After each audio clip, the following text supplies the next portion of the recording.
que vous avez entendu ce qui se passe à l'est du Congo? Ça peut paraître loin, mais savez-vous que l'Europe y joue un rôle direct et mortifère?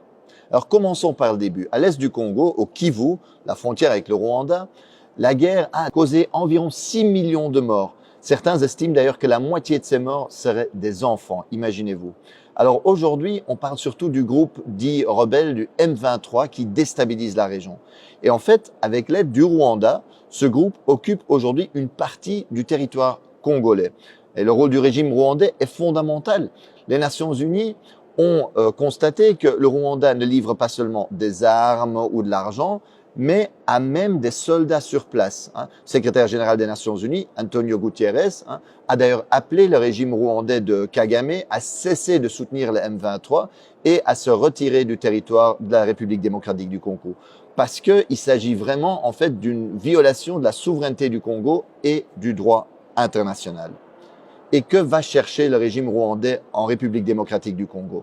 En fait, cette région est hyper riche en minerais, ressources naturelles, notamment le cobalt et le coltan. Ce sont des minerais essentiels pour les multinationales européennes qui servent entre autres pour les smartphones, les batteries, mais qui sont aussi utilisés dans l'industrie de la défense, dans la transition verte, l'aéronautique. Et donc, le Kivu contient 60% des réserves mondiales de coltan à lui tout seul. Imaginez-vous l'importance stratégique de cette région. En d'autres mots, la guerre, les massacres, la déstabilisation à l'est du Congo arrangent bien ceux qui veulent voler les richesses naturelles, les matières premières du Congo. Et sans surprise, un groupe d'experts des Nations Unies a constaté qu'en 2023, le Rwanda a enregistré une hausse sans précédent de ses exportations de coltan, une augmentation de 50% par rapport à l'année précédente.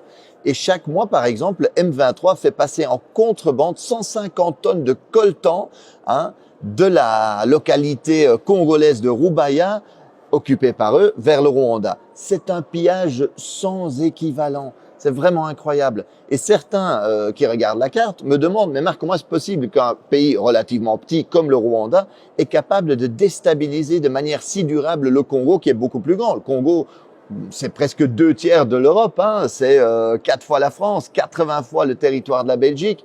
Ben c'est qu'évidemment, ce n'est pas que le Rwanda, ce n'est pas qu'une question entre Congo et Rwanda, c'est que le Rwanda reçoit le soutien de l'Occident, des États-Unis, mais aussi de l'Europe.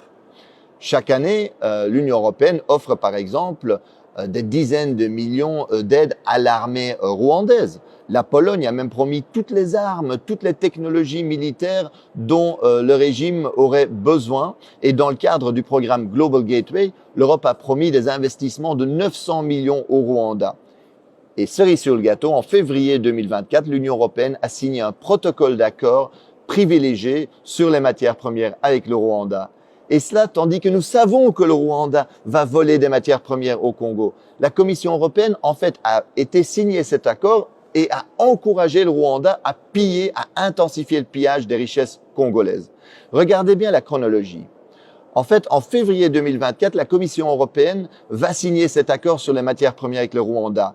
Et à peine 2 mois plus tard, en avril 2024, le M23 occupe la localité de Rubaya, qui représente 15% de la production mondiale de coltan, minerai stratégique. Chaque mois, aujourd'hui, 150 tonnes de coltan passent de là-bas vers le Rwanda, dans les mains, sans doute, de multinationales. Le vol et le pillage, c'est ça l'impérialisme concrètement aujourd'hui. Et d'ailleurs, il y en a qui rêvent d'occuper durablement l'est du Congo en coupant le Congo en petits bouts. C'est ce qu'on appelle communément la balkanisation pour mieux voler les richesses et les ressources du Congo au profit des multinationales occidentales. Dans le Financial Times, l'expert Jason Stearns est clair. Cette guerre pourrait se terminer relativement rapidement. Il rappelle qu'en 2012, en fait, le M23 avait été battu. Et ce n'était pas seulement à cause de l'action de l'armée congolaise et de ses alliés du Sud, qui avaient battu militairement le M23. C'est aussi parce que les soutiens internationaux du régime rwandais avaient suspendu son financement. Et que donc, eux, ils avaient dit, voilà, à cause du rôle que vous jouez au Congo, on ne va plus vous financer. Barack Obama avait appelé Kagame pour lui dire d'arrêter le M23. En d'autres mots, si l'Occident aujourd'hui ne sponsorisait pas cette guerre, elle pourrait prendre fin très rapidement. Et on aurait pu éviter déjà beaucoup de ces morts, beaucoup de ces victimes innocentes aujourd'hui en Congo. L'impérialisme aujourd'hui, le vrai visage de la politique étrangère et commerciale européenne en Afrique, c'est ça. Et quand la Russie envahit l'Ukraine, l'Union européenne parle du droit international, à juste titre. Mais quand son allié rwandais viole la souveraineté congolaise, commet des massacres, elle soutient. Comme quand Israël occupe la Palestine, le Liban, la Syrie, l'Union européenne se range du côté de l'agresseur. Alors aujourd'hui, faisons pression sur les dirigeants européens parce que ce n'est pas acceptable que l'Europe joue ce rôle-là.